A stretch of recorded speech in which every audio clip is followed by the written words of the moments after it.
A mãe do adolescente que foi morto durante uma operação da Polícia Militar no Jockey Club em São Vicente usou as redes sociais para fazer um desabafo. Segundo os moradores, o corpo do menino foi jogado em uma vala pelos PMs. Nas redes sociais, a mãe do menino, Melquisedeque, fez várias postagens. Mensagens de dor, sofrimento, saudade e declarações de amor ao filho.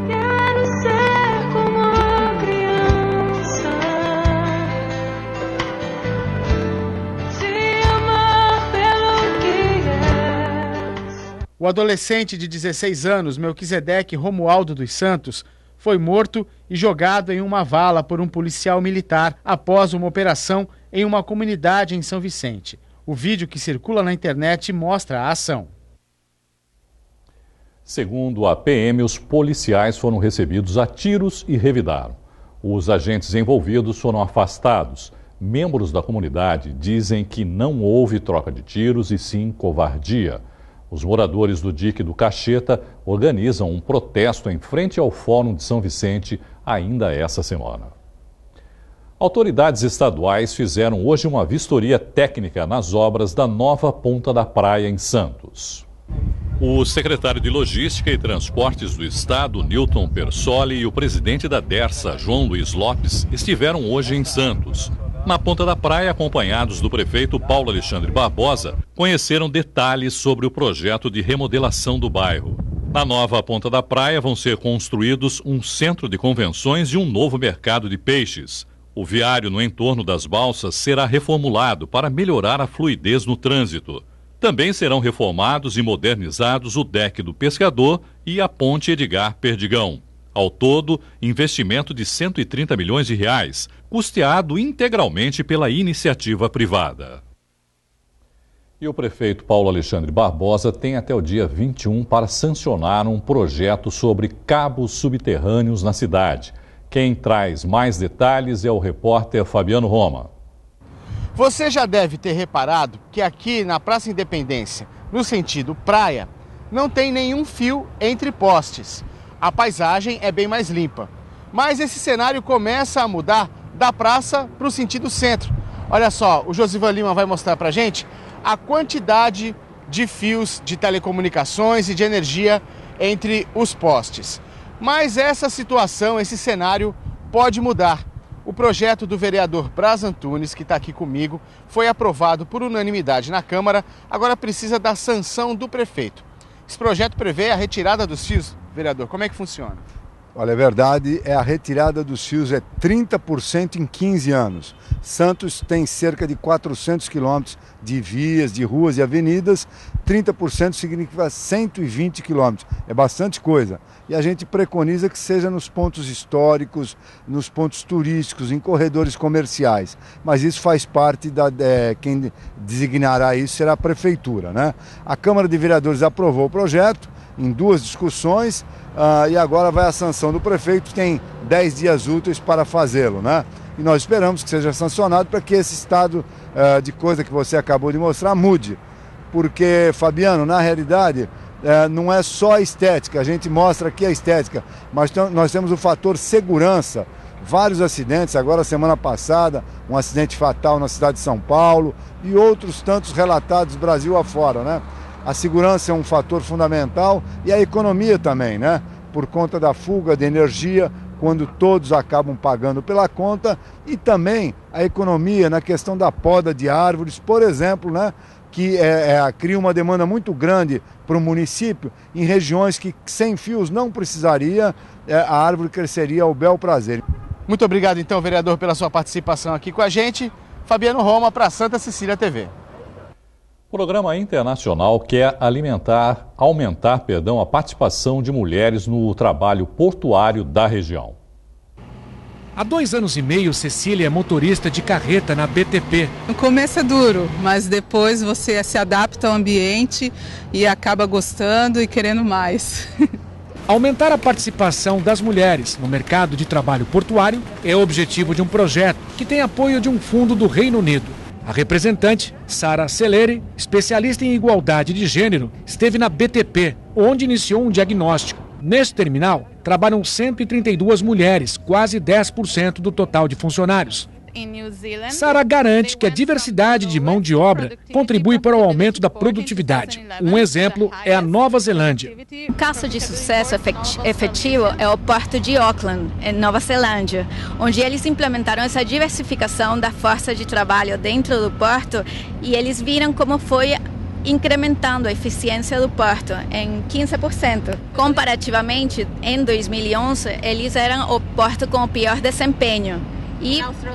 Sim, em Austrália e a Ásia, tá? E posteriormente, quando foram implementadas essas medidas, eles lideravam o ranking de portos mais eficientes dessa região. A deputada federal Rosana Vale foi convidada para participar do projeto. Nos terminais portuários nós não representamos nem 14% dos serviços e podemos contribuir muito mais. Nos cargos de chefia nessa área portuária, somos em torno de 10% só de mulheres. Então isso precisa mudar. Vai ao encontro do meu trabalho como deputada federal, que é incentivar a participação das mulheres em todos os segmentos da sociedade. Então eu acredito que esse investimento vai ser muito bem empregado na nossa região. Atendimento e até remédios de graça. Você sabia que São Vicente tem uma unidade básica de saúde animal? O serviço começou a funcionar recentemente. Fred precisa de cuidados. Depois do exame do veterinário, tomou uma dose de vitaminas e anti-inflamatório. Saiu com a prescrição para mais vitaminas e ração especial. A dona do gatinho ficou satisfeita. Eu achei maravilhoso, mesmo porque a gente não tem muita condição, né? Aí já pelo menos cuida dele. Estamos na UBASA, Unidade Básica de Saúde Animal, que fica na área continental de São Vicente. Aqui são feitos atendimentos de pequena e média complexidade. Procedimentos que podem ser feitos em um consultório. Tudo gratuito e os medicamentos também são de graça. Segundo o secretário de Defesa Animal de São Vicente, a demanda é grande. Hoje, o primeiro dia aqui, nós distribuímos 10 senhas por dia. Hoje já passaram as 10 senhas e tem pessoas excedentes que possivelmente nós vamos tentar também atender. O Alex trouxe o Max. A consulta foi rápida. E o dog, tá bom? Tá bom, graças a Deus. Atendimento excelente. A UBASA fica na Avenida Ulisses Guimarães, no Rio Branco. O atendimento é de segunda a sexta, das 9 da manhã às 5 da tarde. É só chegar e retirar a senha. O clima começa a melhorar nesta quarta-feira e as temperaturas devem subir em toda a região. É hora da previsão do tempo.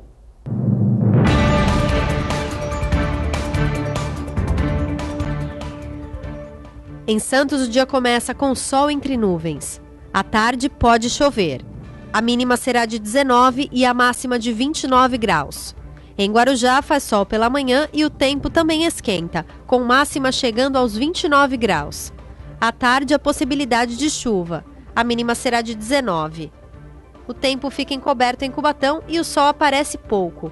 À tarde, terá muitas nuvens no céu e as temperaturas giram entre os 20 e os 24 graus. Dia com sol entre nuvens e calor em São Vicente, com máxima de 27 e mínima de 21 graus. Pode chover à tarde. Em Praia Grande, as temperaturas ficam amenas, entre 21 e 25 graus. O sol aparece pela manhã, mas o tempo fica encoberto ao longo da tarde. Mongaguá terá manhã de sol e tarde com tempo encoberto. Há chances de chuva. Mínima de 22, máxima de 27 graus.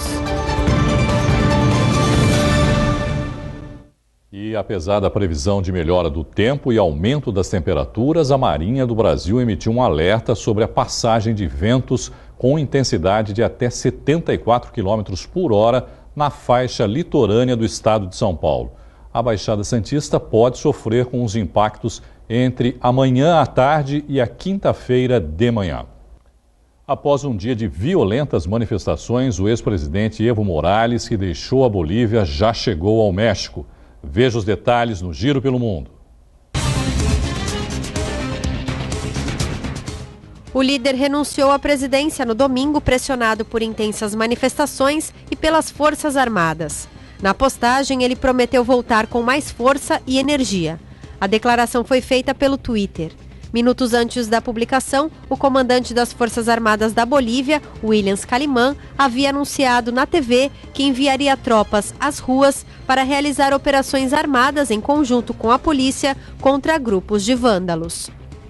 O Partido Trabalhista do Reino Unido revelou nesta terça-feira que foi vítima de um ataque cibernético em larga escala em suas plataformas digitais, mas que está confiante de que não houve violação de dados. Os serviços de segurança britânicos já tinham alertado que a Rússia e outros países poderiam usar ataques cibernéticos ou mensagens políticas em redes sociais para tentar atrapalhar a eleição geral no Reino Unido, que acontece daqui a um mês. De acordo com um porta-voz do partido, as ações de defesa foram rápidas.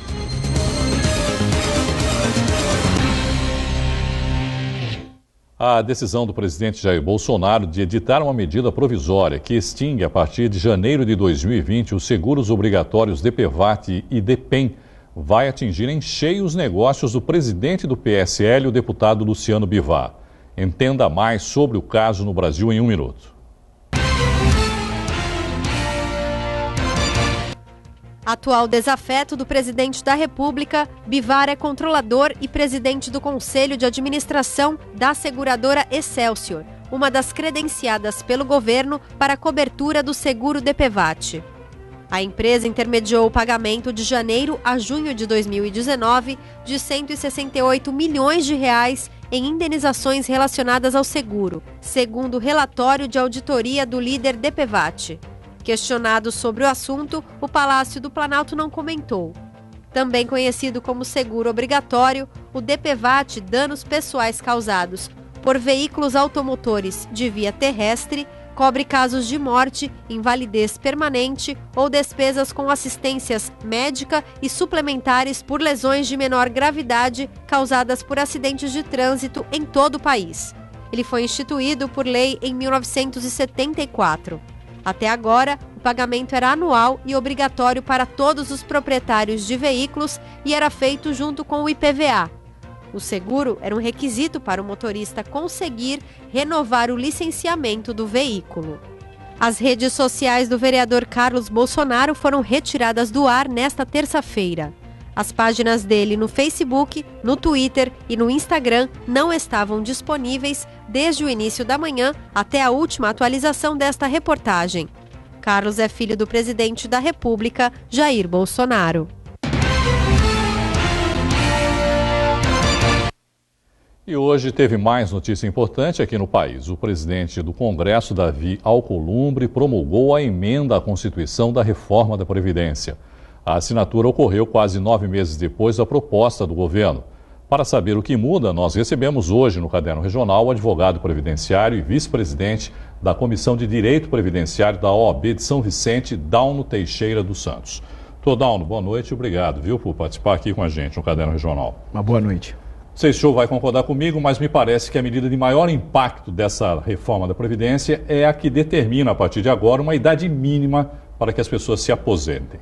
Nesse caso, 62 anos para as mulheres e 65 para os homens. É isso, doutor Dauno? Exatamente. Foi extinta a aposentadoria por tempo de contribuição, né? O governo já vinha tentando, os outros governos já vinham tentando extinguir esse tipo de aposentadoria, isso lá desde 1999, por isso inclusive a criação do fator previdenciário, na época, na emenda de 99, e hoje, a partir de agora, só pode se aposentar o homem com 65 anos ou a mulher com 62. Os professores têm uma diminuição, tá? Homem 60 e mulher 57 anos. Então, há uma mudança aí drástica agora para a concessão. E os militares, doutor Dauno, também entram nessa? Não entra nessa situação. Eles estão querendo incluir na PEC paralela.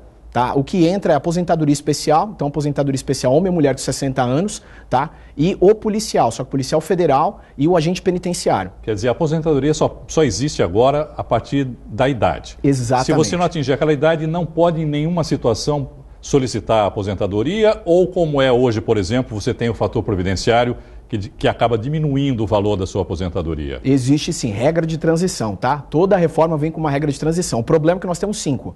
E aí vou falar rapidamente aqui de umas 3 só para explicar. É super complicado. Né? São várias situações. Para quem já está tentando se aposentar, conhece o sistema de pontos. Né? Hoje, por exemplo, se você alcançar 96 pontos homem e 86 a mulher, consegue se aposentar, mas com regramento de cálculo, que a gente já vai começar a falar, com o regramento atual. Se você também alcançar uma certa idade, você tem um pedágio de 100% para pagar. Se você não alcançar pelo menos 33 anos homem ou 28 a mulher, né, por conta de chegar aos 30 e 35 homem, você vai ter que pagar 100% daquilo que você teria que alcançar, tá? Ou 50% de pedágio, caso você alcance 33 anos o homem, né, e 28 a mulher. Aí você teria que trabalhar pelo menos por mais um ano. O senhor citou aí essa regra, né, o 86-96, começou em 85-95, agora está em 86-96.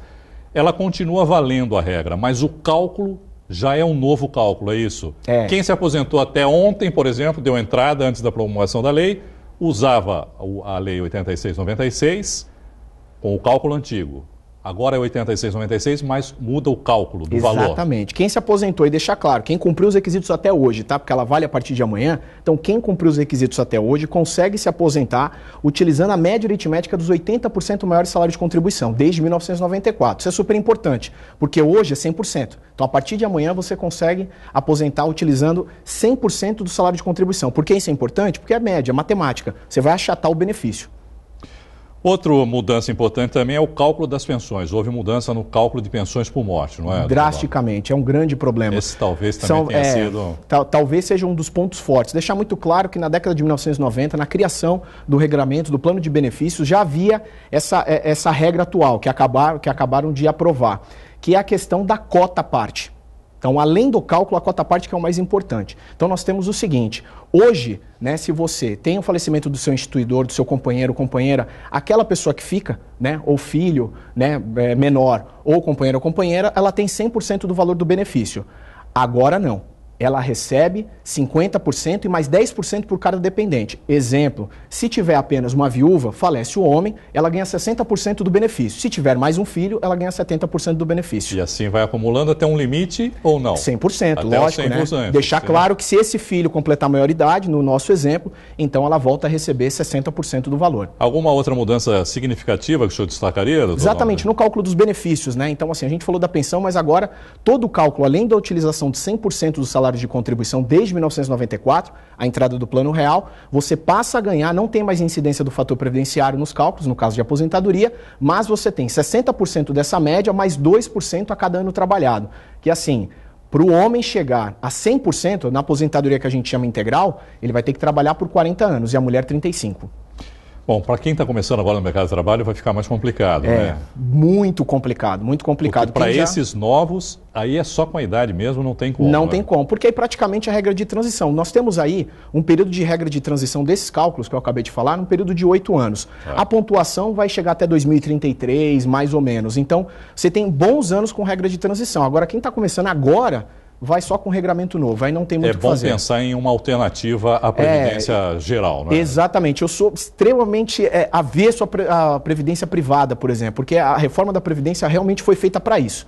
Para dar essa menção aos bancos e tudo mais. Era a ideia do ministro Guedes instituir até na reforma, né? Sim, com o sistema de capitalização, para que você fizesse diretamente aos bancos. Você praticamente iria terceirizar, né, o serviço do INSS, que eles já estão fazendo em alguns pontos. Deixar muito claro que um outro complicador é na aposentadoria especial também, tá? Então, quem trabalha em condições insalubres, periculosas, né?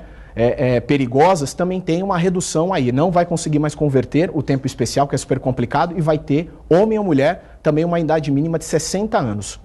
Doutor Dauno Teixeira, muito obrigado, viu, pela entrevista e uma boa noite para o senhor. Boa noite, muito obrigado. Hoje teve lançamento do novo núcleo do NBA Basketball School na Unisanta. O projeto existe em 40 cidades e 16 diferentes estados e é destinado a crianças e jovens de 6 a 18 anos. A partir de agora, a Unisanta é uma unidade licenciada da NBA Basketball School. O anúncio foi feito em uma festa no ginásio poliesportivo que contou com a presença de ex-jogadores, representantes da NBA School e a alta direção da Unisanta. A parceria traz para a universidade a metodologia de ensino da NBA, a Liga Americana de Basquete. As atividades começam em 2020 e a expectativa já é grande. O apoio ao esporte, o estímulo é dado de várias formas, nossos alunos e também aqueles que representam a cidade. E lembrando, eu não sei se já foi falado antes, que o nosso professor Adalberto Gonçalves, não é? Foi realmente convidado, e aqui faço uma homenagem a ele, ao Mono também, e o Bebeto convidado para integrar o Harlem Globetrotters, que é considerada a equipe de basquete mais importante do mundo, enfim. Então, com essa homenagem, eu homenageio aí toda essa criançada, os professores, que irão dar o que falar. Tenham certeza que as nossas escolinhas, nós já temos a escolinha de basquete, como em vários outros esportes, e irá dar continuidade a esse trabalho tão maravilhoso que aqui é desenvolvido. O pró-reitor administrativo da Unisanta, que até arriscou uns arremessos, lembrou da forte ligação da universidade com o esporte e afirmou que a nova parceria vai trazer resultados mais do que positivos. O intuito não é apenas esse. Nós queremos uma formação completa, integral. Para isso também nós estamos somando algo que geralmente nas escolinhas anteriores nós não tínhamos, que é exatamente com que o aluno ele pratique esportes e possa ao mesmo tempo desenvolver uma atividade paralela que seria o aprendizado da língua inglesa. Ele poderá também aprender o inglês ao mesmo tempo que ele esteja praticando a escolinha da NBA. Eu acho importante porque, você bem citou, nós temos um DNA muito forte, a conciliação da educação com o esporte, e eu acho que essa parceria vai ser de muito sucesso. Ela já começou bem e ela continuará sendo de muito sucesso. O rei do futebol esteve hoje em Santos. Ele atendeu a imprensa no museu que leva seu nome no centro da cidade. Das mãos do presidente do Conselho Deliberativo do Santos Futebol Clube, Marcelo Teixeira, o atleta do século recebeu uma placa comemorativa pelos 50 anos do milésimo gol do rei. No dia 19 de novembro de 1969, o mundo parou para ver esta cobrança de pênalti. Pelé superou o goleiro Andrada e o Peixe venceu o Vasco da Gama por 2-1 em pleno Maracanã. A edição desta terça-feira fica por aqui. Você continua bem informado sobre Santos e região acessando o santaportal.com.br. Uma boa noite a todos e até amanhã.